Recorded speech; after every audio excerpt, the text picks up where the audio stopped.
O mga DDS makinig kayo ha. Sayang talaga hindi pumasok ang Senate President niyo na si Alan Peter Cayetano at itong 13 majority senators. Sayang talaga kasi yung ipapasa at lalagdaan sana nila na batas ay para sa inyo 'to.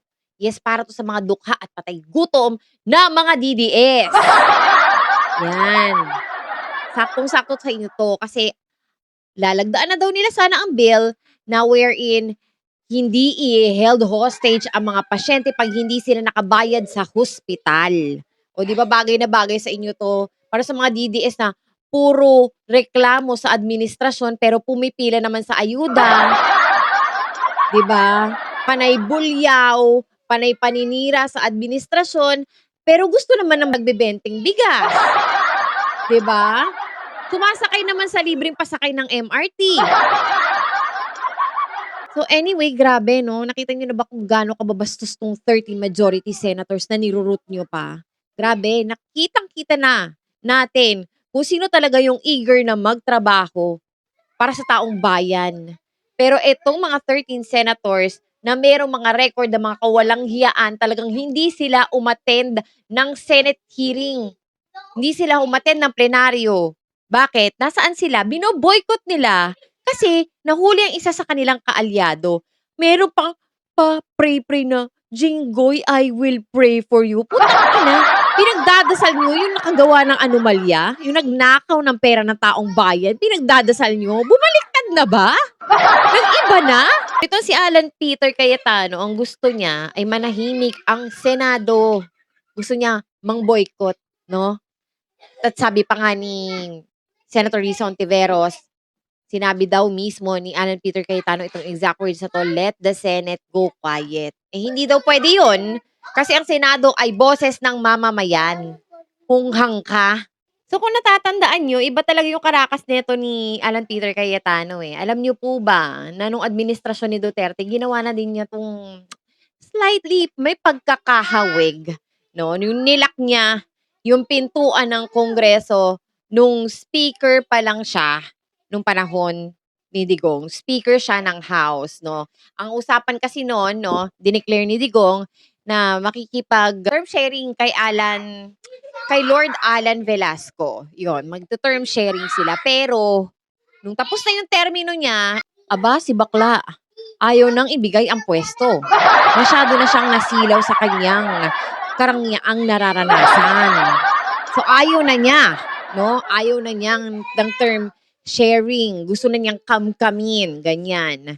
Eh, hindi siya nagwagi dahil ito mismo si Digong, si Sara Duterte, si Pulong Duterte at ito si Bongo ay, ginawan din ng paraan para maiupo itong si Lord Alan Velasco dahil siguro may pagkakasunduan sila na sa katuparan naman 'no, na tsugi itong si Alan Peter Cayetano, pero nung natsugi siya, naghiganti siya.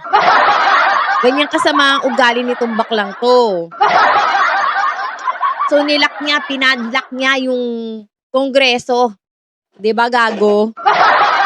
Ganyan kasama ugali niyan. Ayoko na lang sanang sabihin 'to, eh, pero talaga nasa dugong nananalaytay nila 'yan, yang ganyang pag-uugali. Eto, narinig ko lang 'to mula daw sa ugat nilang ng pamilya nila, ganyan na daw ang ugali nila, ganyan. Ayoko na magbanggit ng pangalan. Napapansin niyo rin ba na itong si Alan Peter Cayetano ay master manipulator? Ang galing-galing niyang magsalita, ang galing niyang magpaikot, 'no? Kumbaga parang sila yung nagiging victim ngayon when in fact, sila naman talaga yung nambastos at baboy sa Senado. Ganyan sila, ganyan kagaling si Alan Peter Cayetano. Kaya nga pati kayong mga DDS napapaikot niya, eh. Isipin niyo 'to, grabe 'no? Puring-puri pa kayo sa 13 majority senators. When in fact, karamihan sa kanila may ginawang katarantaduhan. May bahid ng dumi, madungis ang pagkatao, ganyan. Nakakapagtaka kasi kayo, puring-puri pa kayo sa Facebook. Tapos sasabihin nyo pa na yung 13 majority senators ay sila yung may gusto mabuksan ng investigasyon sa flood control. Eh, sila nga yung hindi pumirma nung nagpapapirma si Senator Risa Ontiveros. para mabuksan sa Senate Blue Ribbon Committee itong problema sa flood control issue. Sila yung mga hindi pumirma, FYI. Dahil nga may sari-sarili, may kanya-kanyang dungis, may kanya-kanyang korupsyon na ginawa itong mga ito.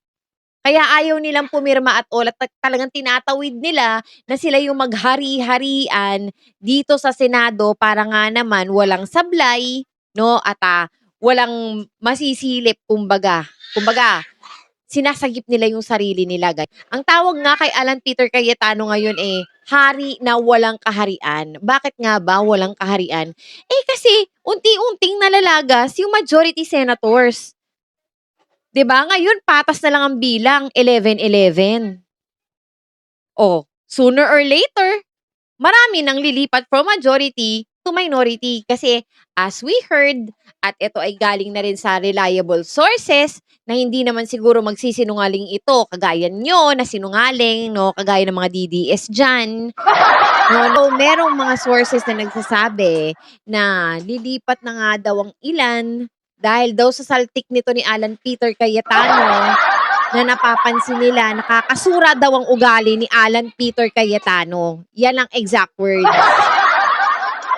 Alam nyo ba, natatawa na lang ako minsan kasi yung mga DDS, kasi hindi talaga worth na replyan yung mga DDS sa comment section ko. Pero, ini-screenshot ko na at tiningnan ko na yung profile ng mga tao na nagpapadala sa akin na mga death threats. Kasi it is something serious talaga.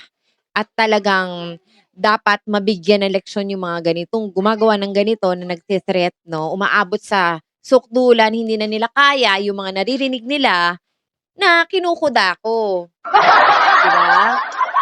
Sobrang talong-talo kayo sa diskusyon. Ano ba yan? Ako lang to. Relax, relax.